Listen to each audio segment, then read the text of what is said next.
Changing your investor password in MT4 Desktop is a simple way to manage read-only access to the account without affecting the main trading login. In MetaTrader 4, the investor password is designed for view-only access, meaning the account can be monitored and analyzed, but trades cannot be placed from that login. With MT4 Desktop open, the password change is done from within the platform itself. You open the account settings, go to the server section, and from there access the change password window. In that window, MT4 gives you the option to change the investor or read-only password rather than the main password, provided you enter the current account password first.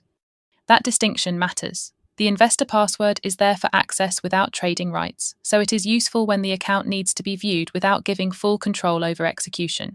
The account remains the same, but the level of access attached to that login is updated. In practical terms, the process is quick. You stay inside MT4 Desktop, open the password settings, select the investor password option, enter the new details, and confirm the change. Once saved, the new investor password becomes the active read-only login for that account. So, if you want to change your investor password in MT4 Desktop, you are not changing the account itself or its trading permissions. You are simply updating the read-only login, which gives you a straightforward way to manage viewing access directly from the platform.